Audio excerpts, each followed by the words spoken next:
Bom, gente, então agora, começando a falar da drenagem ácida de mina, eu vou falar aqui da técnica de troca iônica, apesar dela não ser usada comercialmente, porque, como eu falei com vocês, é extração de solvente. Essa foto aqui é da drenagem ácida de Caldas, Minas Gerais, é uma mina antiga de urânio, que foi fechada, teve o problema de geração de drenagem ácida, né?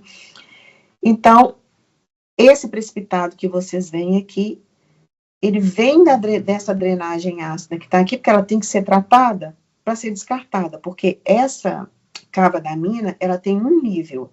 Quando a água atinge um determinado nível, ela não pode mais, tem que ser tratada e descartada para o meio ambiente, porque ela tem que sempre obedecer um nível, né? Quando ela é tratada, então, forma esse precipitado, eles retornam com esse precipitado para a cava da mina, que foi uma coisa que deveria ser temporária, porque não tinha onde colocar esse precipitado, mas que está até hoje. Próximo, por favor, André. Então, por que recuperar os terras raras, né, de fontes secundárias? Primeiro, que o teor de terras raras no mineral, ele pode nem sempre ser um indicador útil da viabilidade econômica. Pode até ter uma viabilidade técnica, como o depósito de Mountain Pass, que tem 8% de terras raras, já fechou umas 3 vezes, né? Então, pode ter características que exigem meios caros de extração, que é o caso do Mountain Pass, ou são tecnologicamente inviáveis. Então, não quer dizer que ter um depósito com teor alto, isso vai ser viável. Por quê? Alguns depósitos de argila iônica com teor inferior a 0,5% são facilmente extraíveis, né, e resultam, geralmente, num depósito economicamente viável. Bom, então, por que eu estou falando isso? Porque a fonte secundária, ela tende a ter uma quantidade menor de terras raras, mas nem por isso inviabiliza a extração dela. Já foi feita uma estimativa que a quantidade de terras raras contida em fontes secundárias pode satisfazer a demanda global, mesmo com as baixas taxas de rendimento de extração. E aqui, além da água ácida, eu dou o exemplo do fosfogesso, a cinza de carvão, muito usada nos Estados Unidos, e a lama vermelha, como os candidatos mais promissores devido às altas concentrações e quantidade. Quando eu falo altas concentrações, eu falo concentração relativa, tá? E também o problema da economia linear, né, gente? Que hoje em dia tudo é economia linear, então é uma forma de transformar a economia linear em economia circular, né? E alcançar os objetivos do desenvolvimento sustentável. E, ao mesmo tempo, reduzir a extração das reservas. Próximo, André, por favor. Bom, eu não sei se todo mundo sabe o que é uma drenagem ácida de mina, eu vou falar aqui muito rapidamente, depois se alguém tiver uma dúvida eu explico melhor, mas, na realidade, isso tudo vem da presença de um mineral sulfetado que contém o minério, que é a pirita, né? Então, aqui eu faço mais ou menos o que tem no mineral lá de Caldas, né, que gerou a drenagem ácida em Caldas. Então, o que acontece? Vem lá urânio, manganês, terras raras, era uma mina de urânio, mas eu tinha a pirita. E essa pirita, ela é muito estável quando ela está na crosta terrestre, gente, mas quando essa pirita, junto com esse minério de urânio, ela vai para a superfície para ser processado, né, ela sofre uma oxidação. Nessa oxidação, ela forma um ácido sulfúrico e ela, na formação do ácido sulfúrico, ela acidifica todo o grão. Ela acidificar todo o grão, qualquer contato com água, seja de chuva, alguma vertente, ou o que seja, ele solubiliza, né, os minerais à volta e essa água sai, então, carregada de elementos metálicos, sulfato, principalmente, também. Próximo, André, por favor.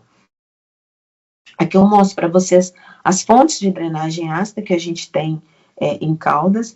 Esse à esquerda aqui que vocês estão vendo verde, isso aqui não é uma montanha, isso aqui é uma pilha de estéreo, e debaixo dela, então, vocês estão vendo, é a geração da drenagem ácida. Essa água aqui tem um pH em torno de 2. Tá? A foto de baixo aqui, ainda à esquerda, é a bacia de rejeitos, onde também tem a geração de drenagem ácida, e a foto do lado são as paredes, né, aqui é até próximo à cava da mina. mas que, principalmente na água, na época de chuva, né, essa água que percola e de alguma forma ela sai ácida e ela tem que ser recolhida para ser tratada. Ela inicialmente é recolhida, ela vai toda para dentro da cava, e aí da cava ela é bombeada para um tratamento, né.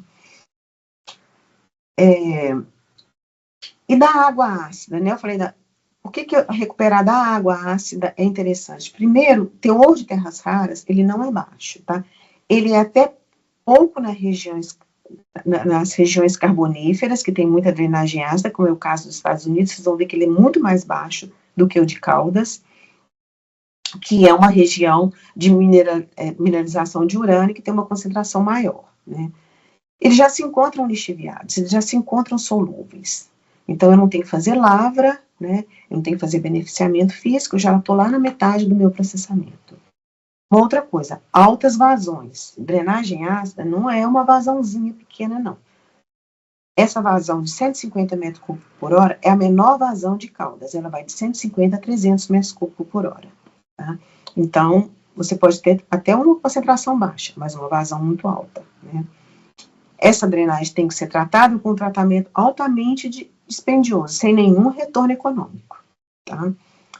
E a drenagem, em geral, ela perdura por centenas de anos. A previsão da drenagem de Caldas é em torno de 600 anos. Então, serão 600 anos tratando uma água ácida. Próximo, por favor, André. Por que eu vou utilizar a troca iônica nesse caso e não a extração de solvente, né? Primeiro, os terras raras são essencialmente iônicos e estão na forma iônica na solução, né, o que é altamente recomendado. Depois, é a técnica mais apropriada devido às concentrações, porque quando a gente vai usar a extração de solvente, eu preciso de ter uma concentração um pouco maior. E não tem como eu fazer uma extração de solvente num volume tão alto, um volume de 300 metros cúbicos por hora. Então, eu tenho que antes concentrar, se for o caso, e depois usar a técnica de extração de solvente. A troca iônica também pode ser usada para recuperar o urânio e tório dessa água, que ela já é usada. Essa já é um processo bem definido, já está montado na empresa, né? Próximo, André, por favor. Então, aqui vocês veem o tratamento da água, né? Aqui à esquerda, iniciando aqui, é uma outra barragem de água. A gente tem lá duas barragens, aquela verde que vocês viram, essa daqui e a cava da mina. Então, a gente tem 3 pontos de drenagem. Essa água tem o pH 3,2. Terras raras até 126 miligramas por litro. É um teor muito alto, tá? Ela vai para um tratamento químico que é simples demais. É simplesmente colocar cal, elevar esse pH para 10 ou mais por causa do manganês, senão ele não precipita e ele não atinge o nível de descarte.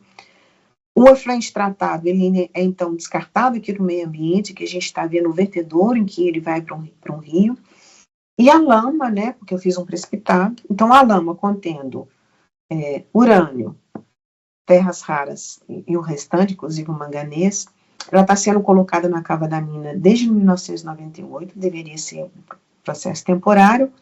Ela tem de 0,25 a 0,30 de urânio, que é o mesmo teor de minério, e ela tem de 6 e 7% de terras raras, o que é a mina de Mountain Pass.